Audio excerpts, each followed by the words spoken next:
Hello, my name is Julia Bogdanova and I am second year Art and Technology student.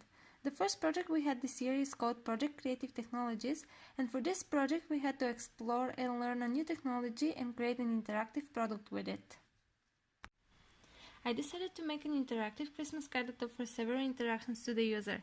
For example, you can play a background music from the player on the top of the page.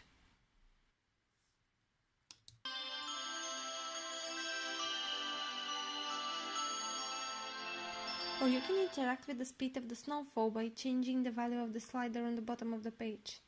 You can decide whether you want to see snow or not. And if you want to see snow, you can choose how fast the falling of the snowflakes to be. You can turn on and off the lights on the Christmas tree by clicking on the buttons with the lights. Or even play a drawing animation by clicking on the pencil. And in case you don't want the writing to be on your Christmas card, you can easily erase it by clicking on the eraser. Another interaction that the Christmas card offers is opening the gift boxes and revealing the present that is inside of each of the boxes. The presents are shown by a short animation that is triggered when you click on a box.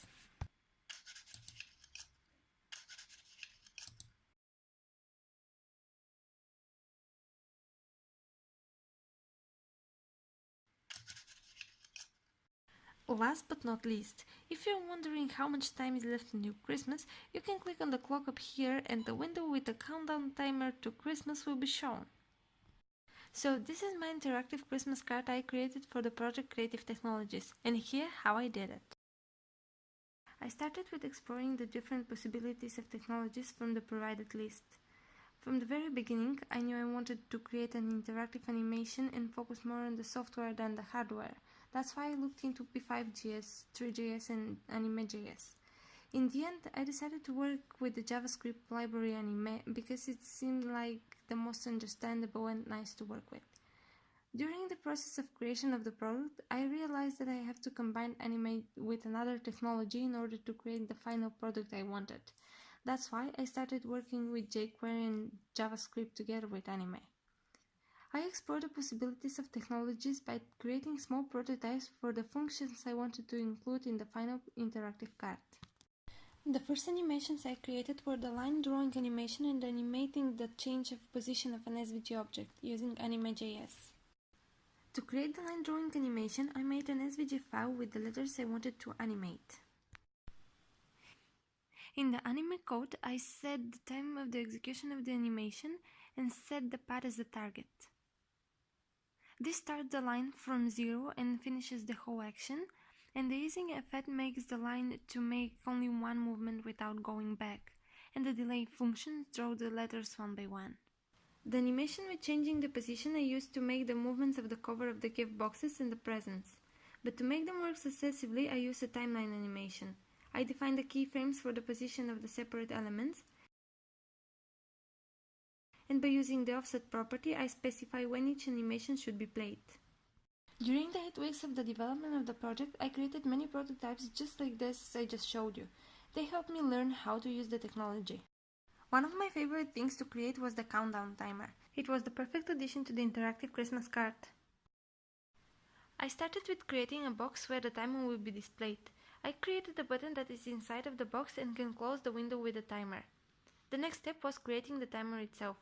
I set the variables I needed and created a variable where I specified the day I'm counting down to, December 25th, 2018. And then I made a function where the time calculation happens.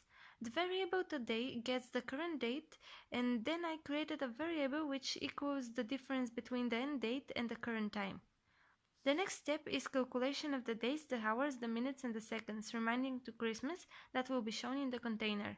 I use Matplotlib, which rounds the number to the closest integer and then divide the difference between the current time and the end time by the multiplication of the milliseconds, the seconds, the minutes and the hours. To calculate the hours remaining to Christmas, I divide the calculated days by the multiplication of the milliseconds, the seconds and the minutes.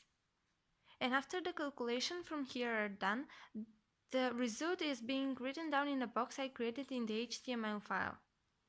The last thing I did is writing the notification that it's Christmas once the difference between the end date and the current time is smaller than 0. For all the buttons in the project, I use jQuery. So here I say that when the specific button is clicked, I want the box with the timer to be shown, and when the button inside the box is clicked, I will hide the window with a countdown timer.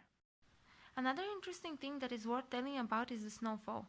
The first thing I did was creating a container where I place the snowflakes and create a range slider.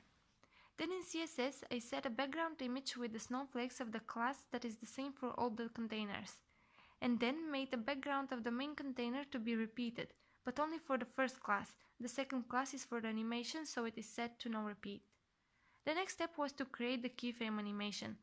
All the 7 containers have different background size. This adds depth to the scenery of the cart, and different keyframes for the end background position, but they all start from 0 pixels. Let's move to JavaScript. I set variables for the snow, for the slider, for the visibility of the snow, for the speed value, and for the time. And then I create a function where I define all these variables. In the function set the value, I connect the value of the range slider with the snowflakes. A very important thing is the speeding of the snow. With this line here, I calculate the speeding time. It makes the animation run faster when the value of the slider is changed to a higher one and the other way around. The following is an if and else condition that removes the snow when the slider has a value of 0. Here I call a callback function, and here I specify that the animation should complete one cycle, not define seconds. And then I say that if the snow is visible, the animation will play infinitely and the opacity will be 1. And if not, the opacity will be 0 and there will have no iteration of the animation. These were the most interesting part of the development of the product. I really enjoyed creating it and I'm really happy with the result. Thank you for watching.